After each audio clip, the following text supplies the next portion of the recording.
3 ദിവസത്തിന് ശേഷം തമിഴ് നടൻ വിജയ് എക്സിൽ പങ്കുവച്ച ഒരു വീഡിയോ. ആ വീഡിയോ കണ്ടിട്ട് പക്വമായ, അതായത് ഈ സമയത്ത് എടുക്കേണ്ട തീരുമാനങ്ങൾ അല്ലെങ്കിൽ പറയേണ്ട കാര്യങ്ങൾ തന്നെയായിരുന്നു പറഞ്ഞത് എന്ന് വിജയ്ക്ക് തോന്നുന്നുണ്ടോ? മാത്രമല്ല DMK-യുടെ ഒരു യുദ്ധ പ്രഖ്യാപനം പോലെയാണ് എനിക്കത് കണ്ടപ്പോൾ തോന്നിയത്. എന്താണ് വിജയ് ഉദ്ദേശിക്കുന്നത്, അല്ലെങ്കിൽ എന്താണ് വിജയുടെ നീക്കം, അല്ലെങ്കിൽ വിജയ് ഈ ഒരു പ്രശ്നങ്ങൾക്കൊക്കെ ശേഷം രണ്ടാമതൊരു മാസ് എൻട്രി പോലെ വിജയ് വരികയാണ്. വിജയുടെ വീഡിയോ കാണുമ്പോൾ നമുക്ക് മനസ്സിലാക്കാൻ സാധിക്കും, വിജയ് സിനിമാ നടനിൽ നിന്ന് ഒട്ടും പിന്നോട്ട് പോയിട്ടില്ല. വീഡിയോയിൽ മുഴുവൻ വിജയുടെ ബോഡി ലാംഗ്വേജ് മുഴുവൻ ഒരു സിനിമാ നടനായിട്ടാണ്. ഈ 40 പേരുടെ മരണത്തിന് ഉത്തരവാദി വിജയ് മാത്രമല്ലേ?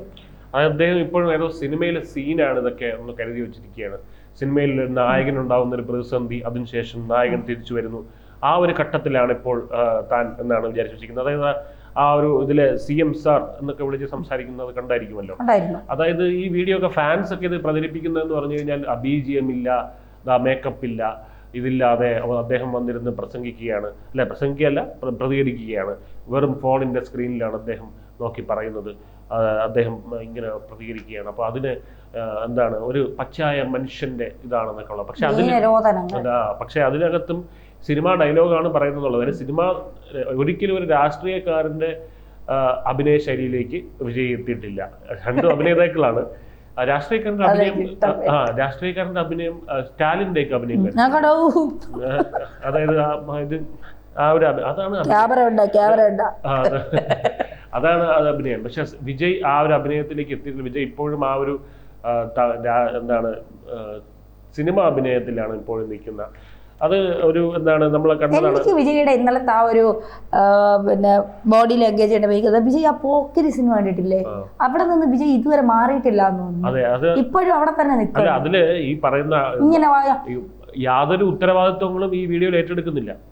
അതിന് പകരം ബ്ലെയിം ഗെയിമാണ് ചെയ്യുന്നത്. അതായത് ഇത് DMK ഗൂഢാലോചനയുണ്ട്, ഒരുപാട് കാര്യങ്ങൾ ഇതിനകത്ത് പറയുന്നുണ്ട്. ഒന്ന്, ഈ ഉറക്കമൊന്നും ഇല്ലാത്ത രീതിയിലാണ്. ചിലപ്പോൾ ഉറക്കം ഉണ്ടായിരുന്നു കാണില്ല. ചിലപ്പോൾ 3 ദിവസം ഉറങ്ങാൻ കഴിയില്ല. ഇനിയിപ്പോൾ രാഷ്ട്രീയ ഭാവി ഉണ്ടായിരിക്കില്ല എന്നൊക്കെ ഉള്ള പേടിയുണ്ടാവും. അറസ്റ്റ് ചെയ്യും എന്നുള്ള പേടിക്കപ്പുറം അത് അദ്ദേഹത്തിന് കൃത്യമായിട്ട് അറിയാം. ഇതൊക്കെ ജാമ്യമൊക്കെ ഉള്ള വകുപ്പാണ്. അറസ്റ്റ് ഉണ്ടായാലും അതൊന്നും അദ്ദേഹത്തിന് കൃത്യമായിട്ട് അറിയാം. അതൊന്നുമല്ല ഈ പറയുന്ന രാഷ്ട്രീയ ഭാവി. അദ്ദേഹത്തിന് ഈ പൈസക്ക് കുറവുണ്ടെന്ന് തോന്നുന്നുണ്ടോ വിജയ്? 600 കോടിയുടെ ആസ്തിയുണ്ട്. അപ്പൊ പിന്നെ പൈസക്ക് വേണ്ടി ജനസേവനം ചെയ്യാൻ വേണ്ടിയല്ല, കാരണം പൈസ ഉണ്ടല്ലോ, ഈ പൈസ വെച്ച് ജനസേവനം ചെയ്യാം. അപ്പൊ പിന്നെ അധികാരത്തിനോടുള്ള മോഹം തന്നെയാണ് രാഷ്ട്രീയത്തിലേക്ക് വരുന്നത്. അപ്പൊ ആ മോഹഭംഗത്തിലാണ് ഇപ്പോൾ വിജയ് നിൽക്കുന്നത്. ആ മോഹഭംഗം മുഖത്ത് നന്നായിട്ട് കാണാനുമുണ്ട്. അപ്പൊ അദ്ദേഹം ഇപ്പോൾ ഒന്ന് സിനിമ സ്റ്റൈല് 4 മിനിറ്റ് 45 സെക്കൻഡോ ഉള്ളൊരു വീഡിയോയിലാണ് ഇതൊക്കെ പറഞ്ഞിരിക്കുന്നത്. അതിൽ ഇദ്ദേഹത്തിന്റെ പാർട്ടി ശിൽബന്ധികളും ആരാധനക്കൂട്ടവും ഇതുവരെ പറഞ്ഞതിനപ്പുറം ഒന്നും അദ്ദേഹത്തിന് പറയാനില്ല എന്നുള്ളതാണ്. അതായത് DMK-യുടെ ഗൂഢാലോചന, മറ്റ് കാര്യങ്ങൾ, അതിനപ്പുറത്തേക്ക് അദ്ദേഹത്തിന് ഒന്നും പറയാനില്ല. ഉത്തരവാദിത്വം ഏറ്റെടുക്കുന്നു. പകരം എന്താ പറയുന്നത്? ഉത്തരവാദിത്വം ഏറ്റെടുക്കുന്നുണ്ടോ? ഇല്ല. അത് DMK-യുടെ കോൺസ്പിറസി ഗൂഢാലോചനയാണ്, DMK-യുടെ അതുകൊണ്ട് അത് അന്വേഷണം സത്യം പുറത്തു വരും. എന്നിട്ട് അവസാനം പറയുന്നത്, എൻ്റെ കൂടെ നിൽക്കുന്നവരെ ഒന്നും ചെയ്യരുത്, CM സാർ നിങ്ങൾക്ക് പഴി വാങ്ങണമെന്ന്, അതായത് നിങ്ങൾക്ക് റിവഞ്ച് ചെയ്യണമെന്നുണ്ടെങ്കിൽ, പ്രതികാരം വീട്ടണമെന്നുണ്ടെങ്കിൽ എന്നോട് ചെയ്യും. ഓഫീസിലിരിക്കും, ഇല്ലെന്നാ വീട്ടിലിരിക്കും. ധൈര്യം ഉണ്ടെങ്കിൽ വന്ന് ചെയ്ത് കാണിക്കണം. അതൊക്കെ ഇതുപോലുള്ള സിനിമ പ്രഹസനങ്ങളൊക്കെയാണ് ഇവിടെ കിടന്ന് കാണിക്കുന്നത്. അപ്പോൾ അതിനൊന്നും വലിയ എന്താണ് കാൽക്കാശിന് വകയില്ലാത്തൊരു കാര്യമാണ്. അതുപോലെ 40 ജീവനുകളെ വീണ്ടും അതിനെ വീണ്ടും പരിഹസിക്കുന്നതിന് തുല്യമാണത്, അവഹേളിക്കുന്നതിന് തുല്യമാണ്. എന്തെങ്കിലും ഒരു ഉത്തരവാദിത്വം ഉണ്ടെങ്കിൽ വിജയ് അത് പറയണം. അതായത് ശരി, അതിന്റെ ഭാഗത്ത് തെറ്റുണ്ടെന്ന് പറയണം. അങ്ങനെ പറഞ്ഞിട്ടില്ല ഇതുവരെ. അവിടെ നിന്ന് പോയതിന് അദ്ദേഹം പറയുന്നുണ്ട്, അത് ഞാനും മനുഷ്യനല്ലേ, അതുകൊണ്ട് എനിക്ക് പോയല്ലേ പറ്റുള്ളൂ, ഞാൻ അവിടെ നിന്നാൽ കൂടുതൽ മരണങ്ങൾ സംഭവിച്ചേക്കാം. ഭയം കൊണ്ടായിരിക്കാം പോയതെന്നുള്ളത് വേറൊരു കാര്യം. അത് അദ്ദേഹം മറച്ചു വെക്കുന്നതായിരിക്കും. അത് പോട്ടെ, അദ്ദേഹം അവിടുന്ന് പോയതിനല്ല കുറ്റപ്പെടുത്തുന്നത്. അദ്ദേഹം കരൂര് വിട്ട് ചെന്നൈയിലേക്ക് ഫ്ലൈറ്റ് കയറി വീട്ടിൽ പോയി, അതാണ് അവിടെ കുറ്റപ്പെടുത്തുന്നത്. അദ്ദേഹം ഒരു സിനിമാ നടനാണെന്നുണ്ടെങ്കിൽ ഇതൊക്കെ ഇങ്ങനെ ചെയ്യാം. ഒരു സിനിമാ നടൻ മാത്രമായിരുന്നു എന്നുണ്ടെങ്കിൽ, ഞാൻ കഴിഞ്ഞ ദിവസം പറഞ്ഞല്ലോ, വിജയിന്റെ പരിപാടിയിൽ ആദ്യമായിട്ടല്ല ഇത് സംഭവിക്കുന്നത്.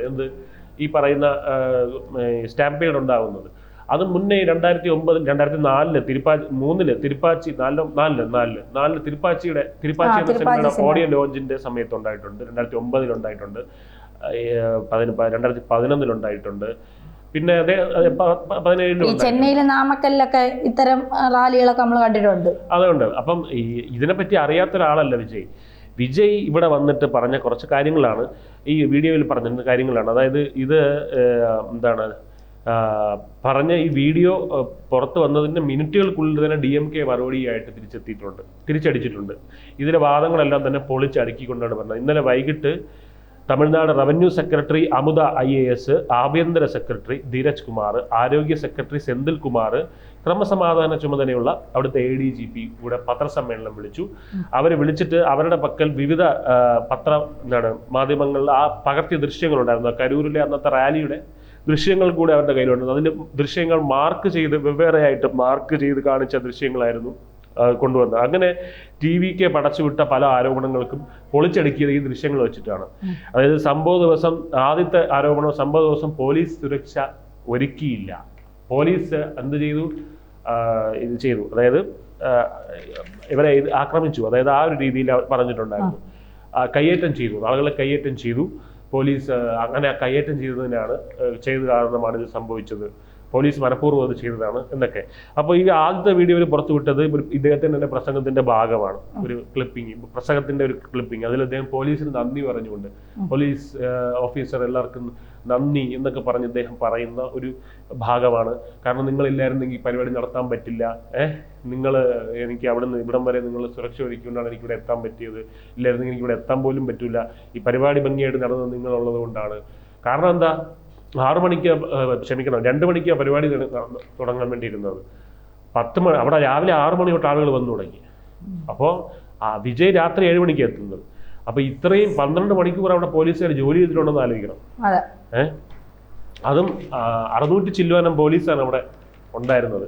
അപ്പോൾ അതിലവർ പറയുന്നു. അപ്പോൾ പോലീസിന് നന്ദി പറയുന്ന ഈ വീഡിയോ പുറത്തു വിട്ടുകൊണ്ട് വിജയിന്റെ ഈ വാദം പൊളിച്ചടുക്കിക്കൊണ്ടാണ് DMK തുടങ്ങിയത്, തമിഴ്നാട് സർക്കാർ തുടങ്ങിയത്. അത് കഴിഞ്ഞ് മറ്റ് വീഡിയോകൾ കാണിക്കുന്നുണ്ട്. ആ വീഡിയോയിൽ ആൾക്കൂട്ടത്തിൽ ശ്വാസം മുട്ടി തളർന്നൊക്കെ നിൽക്കുന്ന ആൾക്കാർക്ക് പോലീസുകാർ തുണി വീശി കാറ്റ് ഇങ്ങനെ വീശി കൊടുക്കുന്ന ദൃശ്യങ്ങൾ കാണിക്കുന്നുണ്ട്, വെള്ളം കൊടുക്കുന്ന ദൃശ്യങ്ങൾ കാണിക്കുന്നുണ്ട്. അപ്പോൾ ഇതെല്ലാം ദൃശ്യങ്ങൾ കള്ളം പറയുന്നതാണോ എന്നുള്ളത്, അല്ലെങ്കിൽ മറ്റേതെങ്കിലും റാലിയിലെ ദൃശ്യങ്ങളാണോ, ആണോ ആണെന്നൊക്കെ അത് ഇനി വിജയ് അതിന് മറുപടി പറയട്ടെ. അല്ലെങ്കിൽ ആ AI ദൃശ്യമാണെന്നുണ്ടെങ്കിൽ അതിനകത്തുള്ള ഉദ്യോഗസ്ഥരും കൂടെ വിളിച്ച് ചോദിക്കണം. ഉദ്യോഗസ്ഥരും കൂടെ അങ്ങനെ എന്തായാലും വിജയ് എന്തായിരിക്കും അതിന് മറുപടി പറയുന്നതെന്ന് നമുക്ക് നോക്കാം. പിന്നെ പറഞ്ഞിരിക്കുന്നത് 10,000 പേർക്കുള്ള അവരുടെ പറയുന്ന ഇതാണ് പൊളിച്ചെടുക്കുന്നത്. അതായത് 10,000 പേർക്കാണ് പങ്കെടുക്കാനുണ്ടായിരുന്നത്, അനുമതി ഉണ്ടായിരുന്നു. 10,000 പേരെ പങ്കെടുക്കുള്ളൂ എന്നുള്ളൊരു കത്ത് TVK കൊടുത്തിരുന്നു. TVK പാർട്ടി സർക്കാരിന് കൊടുത്തിരുന്നു. അതിന് തെളിവുണ്ട് അവരുടെ കയ്യിൽ, ആ കത്ത് കാണിക്കുന്നുണ്ട്. പക്ഷേ 20,000 പേര് വരുമെന്ന് സർക്കാർ പ്രതീക്ഷിച്ചു. വിജയിന്റെ മുന്നത്തെ റാലികളുടെ ഒരു കണക്കെടുത്ത് ഡാറ്റ വെച്ചിട്ട് അതിൻ്റെ ഒരു ട്രാക്ക് ചെയ്തിട്ട് 20,000 വരെ വരാം എന്ന് വെച്ചിട്ട് 600 ചില്ലുവാനം പോലീസിനെയാണ് അറേഞ്ച് ചെയ്തത്. സാധാരണ റാലികൾക്ക് 50 പേർക്കൊരു പോലീസ് എന്നുള്ള രീതിയിലാണ് വെക്കുന്നത്. ഇവിടെ 20 പേർക്കൊരു പോലീസ് എന്നുള്ള രീതിയിൽ പോലീസ് ഉണ്ടായിരുന്നു. അങ്ങനെയാണ് വെച്ചിരുന്നത്. അപ്പോൾ അങ്ങനെ വച്ചിട്ടും സംഭവങ്ങൾ കൈവിട്ട് പോകുന്നത് എന്തുകൊണ്ടാണെന്നുള്ളതാണ് ഇനി അവർ പറയുന്നത്. അതായത് 2 മണിക്ക് നിശ്ചയിച്ച പരിപാടി രാവിലെ 6 മണി മുതൽ പിന്നെ ആളുകൾ കൂടാൻ തുടങ്ങി ആ സ്ഥലത്ത്. ഈ പരിപാടി നടക്കേണ്ടത് ഉച്ചയ്ക്ക് 2 മണിക്കാണ്. 2 മണിക്ക് വിജയ് വന്നില്ല.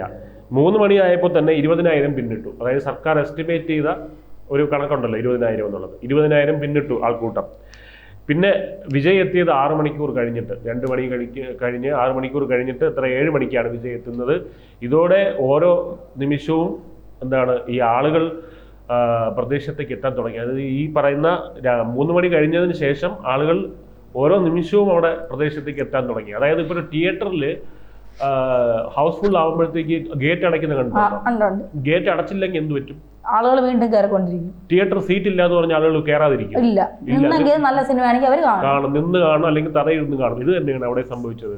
കാരണം വിജയ് എത്തി പോയി കഴിഞ്ഞിരുന്നെങ്കിൽ പിന്നെ അവിടെ അങ്ങോട്ട് ആൾ വരില്ലല്ലോ. 1/2 മണിക്കൂർ പ്രസംഗം കഴിഞ്ഞത്തേക്കും പോയിരുന്നെങ്കിൽ 2 മണിക്ക് വന്ന് 1 മണിക്കൂർ എല്ലാം കൂടെ കഴിഞ്ഞ് പോയിരുന്നെങ്കിൽ ആൾ പിന്നെ ഒഴുകത്തില്ല. പക്ഷെ വിജയ് എത്തിയില്ല എന്നറിഞ്ഞിട്ട് അവിടേക്ക് ആളുകൾ ഒഴുകാൻ തുടങ്ങി.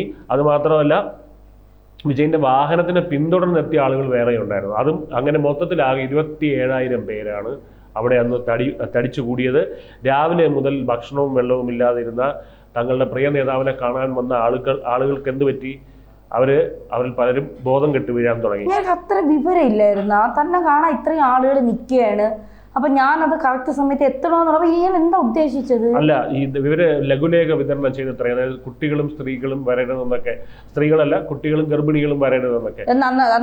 ശനിയാഴ്ച പരിപാടി വെച്ചിട്ടാണ്, അവധി ദിവസം പരിപാടി വെച്ചിട്ടാണ് പറഞ്ഞത് കുട്ടികളും ഗർഭിണികളും വരരുതെന്ന്. അത് അങ്ങനെ പറഞ്ഞാൽ വരാതിരിക്കുമോ? വന്നാൽ ഇവർക്ക് നിങ്ങൾക്ക് ഇവിടെ പ്രവേശനം ഇല്ലെന്ന് പറയാൻ പറ്റുമോ? അല്ല, വന്നാൽ സ്വാഭാവികമായിട്ട് ഒരു നേതാവാണ് ഇയാള്. വന്നാൽ അതെങ്ങനെ മാനേജ് ചെയ്യണം എന്നുള്ള ഒരു രീതിയും കൂടെ അവര് നോക്കി വെക്കണ്ടേ? ഇപ്പൊ സ്ത്രീകളും കുട്ടികളും വന്നാൽ, സ്ത്രീകളല്ല ഗർഭിണികൾ, ഇപ്പൊ സ്ത്രീകളൊക്കെ ഇപ്പൊ കുട്ടികളെ കൊണ്ട് പലരും ഇന്നലെ പിന്നെ ഒരു പെണ്ണിന്റെ അടുത്ത് ഭർത്താവ് പറയുന്നു, നീ പോവല്ലേ, ഇവിടെ ഭയങ്കര കൂട്ടമാണ്, വീട്ടിൽ കയറുന്ന പറഞ്ഞപ്പോ അയാളെ 2 മക്കളും മരിച്ചു, ഭാര്യയും മരിച്ചു. അതെ, അത് അദ്ദേഹത്തിന് ഇനി ഈ വിജയ് നടന്റെ മുഖം കാണുമ്പോൾ അദ്ദേഹത്തിന് ഓർമ്മ വരുന്നത് ഈ കുടുംബത്തിലുള്ള ചേതനായിട്ട് കിടക്കുന്ന ഭാര്യ മക്കളെ. അതെ, അപ്പോൾ അതൊന്നും മായ്ക്കാൻ കഴിയുന്ന കാര്യമില്ല. അപ്പോൾ ഇതൊക്കെ അതല്ല, കഴിഞ്ഞ ദിവസം അണ്ണാമലൈ പറഞ്ഞത് ഇത് ആദ്യത്തെയും അവസാനത്തെയും സംഭവമായി മാറട്ടെ, ഇതാരെയും കുറ്റപ്പെടുത്താനുള്ള സമയമല്ല എന്ന് ബിജെപിയുടെ നേതാവായിട്ടുള്ള അണ്ണാമലൈ പറഞ്ഞത് അതുകൊണ്ടാണ്. അപ്പോൾ പോലീസ് പറയുന്നത് ഇങ്ങനെ പലരും എത്താൻ തുടങ്ങി. 27,000 പേരായിരിക്കും പോലീസിന്റെ നിയന്ത്രണത്തിന്റെ പുറത്തേക്ക് പോയി കാര്യങ്ങൾ. അത് എന്നാണ് ADGP പറഞ്ഞത്. പിന്നെ പവർ കട്ടിനെ പറ്റി പറയുന്നുണ്ട്. അതായത് സർക്കാർ അവിടെ പവർ കട്ട്, വൈദ്യുതി board power cut, current cut ചെയ്ത് കളഞ്ഞു എന്നൊക്കെ. അപ്പോൾ അതിൻ്റെ സത്യാവസ്ഥ കൂടെ അവർ വിവരിക്കുന്നുണ്ട്, ഒരു വീഡിയോ ദൃശ്യം പുറത്ത് വിട്ടിട്ട്. അതായത് വിജയ് സംസാരിക്കുമ്പോൾ സ്ട്രീറ്റ് ലൈറ്റും ബിൽഡിംഗ് ലൈറ്റും ഒക്കെ ഉണ്ട് അവിടെ. സ്ട്രീറ്റ് ലൈറ്റും കെട്ടിടത്തിലുള്ള ലൈറ്റുകളൊക്കെ ഉണ്ട്. ഇതല്ലേ കറണ്ട് ഉള്ളതെന്നുള്ള തെളിവ്, അതല്ലേ അതിൻ്റെ വീഡിയോ അവർ പുറത്തു വിട്ടു. അത് മാത്രമല്ല, ഇതിൽ നിന്ന് വൈദ്യുതി ബോർഡ് കറണ്ട് ഓഫ് ചെയ്തിട്ടില്ല എന്നുള്ള കാര്യം വ്യക്തമായി. അത് മാത്രമല്ല, ഈ പറയുന്ന TVKയുടെ ഫോക്കസ് ലൈറ്റുകളായിരുന്നു അണഞ്ഞു കിടന്നത് എന്നുള്ള കാര്യം വ്യക്തമായി. അത് അണയാനുള്ള കാരണം എന്താണ്? അതിൻ്റെ വീഡിയോയും പുറത്തു വിട്ടിട്ടുണ്ട്. അതിൽ ഈ ജനറേറ്റർ എന്ന കെട്ടിടത്തിൻ്റെ പുറത്തേക്ക് ആളുകൾ കയറാൻ തുടങ്ങി, അവിടേക്ക് വെള്ളം ഒഴിക്കാൻ തുടങ്ങി, ആ ജനറേറ്റർ ഇരുന്ന സ്ഥലത്തൊക്കെ. അങ്ങനെയാണ് ഈ പറയുന്ന കാര്യങ്ങൾ. എന്താണ് സംഭവിച്ചത്? ഈ കറണ്ട് പോകാൻ, അങ്ങനെയാണ് അവരുടെ ഫോക്കസ് ലൈറ്റുകൾ അണഞ്ഞു പോയത്. ജനറേറ്ററിലേക്ക് ആളുകൾ വലിഞ്ഞു കയറി, അവിടെ വെള്ളം ഒഴിച്ചു, അങ്ങനെ എന്തൊക്കെ അവിടെ കച്ചറകളും അലമ്പൊക്കെ നടന്നു. അതിനിടയ്ക്ക് ആളുകൾ ഒത്തുകൂടുന്നിടത്ത് ഇത്തരത്തിലുള്ള കച്ചറകളും അലമ്പൊക്കെ നടക്കും. അപ്പോൾ അങ്ങനെ ഉണ്ടായി. അപ്പോൾ സർക്കാർ വൈദ്യുതി ഓഫ് കട്ട് ചെയ്തു എന്നുള്ള TVKയുടെ വാദവും അങ്ങനെ പൊളിഞ്ഞടങ്ങുകയായിരുന്നു. പിന്നെ ആംബുലൻസിന് ഉന്നയിച്ച പല ആരോപണങ്ങളൊക്കെ ഉണ്ടായിരുന്നു. അതും വീഡിയോ ദൃശ്യങ്ങൾ പുറത്തുവിട്ട് അവർ കൃത്യമായ സിസ്റ്റമാറ്റിക്കായി പൊളിച്ചടുക്കിയിട്ടുണ്ട്. പിന്നെ ഇപ്പോൾ സംഭവത്തിൽ ഗൂഢാലോചനയുണ്ട് എന്നുള്ള വിജയിൻ്റെ ഇന്നലത്തെ വീഡിയോയിൽ തന്നെ ഉണ്ടായിരുന്നു ആ ഒരു പരാമർശം. അങ്ങനെയാണ് TVK ഒരു ഹർജിയും കൊടുത്തിരിക്കുന്നത്. അങ്ങനെയാണ് സംഭവത്തിൽ ഗൂഢാലോചന ഉണ്ടായിരുന്നു. അന്ന് പിറ്റേ ദിവസം തന്നെ ഹർജി കൊടുത്തിരുന്നല്ലോ. അത് വെള്ളിയാഴ്ച ഹൈക്കോടതി പരിഗണിക്കാൻ വേണ്ടി ഇരിക്കുകയാണ്. അപ്പോൾ ഈ വീണെടുത്ത് കിടന്ന് ഉരുളുക എന്നുള്ളതിന് അപ്പുറത്തേക്ക് എന്താണ് TVKയ്ക്കും വിജയ്ക്കും പറയാനുള്ളത് എന്ന് അന്ന് കോടതിയിൽ പറയുമ്പോൾ മാത്രമേ നമുക്കറിയാൻ കഴിയുകയുള്ളൂ. എഴുതി കൊടുക്കുന്ന 5 ഡയലുകൾക്കപ്പുറം നെഞ്ചിൽ നിന്ന്, അതായത് നെഞ്ചിൽ കുടിയിരിക്കും നൻപർകളെ നൻപികൾ എന്നല്ലേ പറയുന്നത്. ശരിക്കും അവൻ നെഞ്ചിൽ കുടിയിരിപ്പുണ്ടെങ്കിൽ ഇദ്ദേഹം എഴുതി കൊടുത്ത 5 ഡയലുകൾക്കപ്പുറം ഒരു നടൻ എന്നുള്ള രീതിയിലുള്ള അതിനപ്പുറത്തേക്ക്, ഒരു കലാകാരൻ എന്നുള്ള രീതിയിൽ അപ്പുറത്തേക്ക് ഒരു മനുഷ്യനായി നെഞ്ചിൽ നിന്ന് അദ്ദേഹത്തിന് എന്താണ് പറയാനുള്ളത്, അങ്ങനെ എന്തെങ്കിലും നമുക്ക് കേൾക്കാൻ കഴിയുമോ എന്നുള്ളൊരു പ്രതീക്ഷ ഉണ്ടായിരുന്നു. ആ പ്രതീക്ഷ ഇന്നലത്തോടെ പാടെ അസ്തമിച്ചു.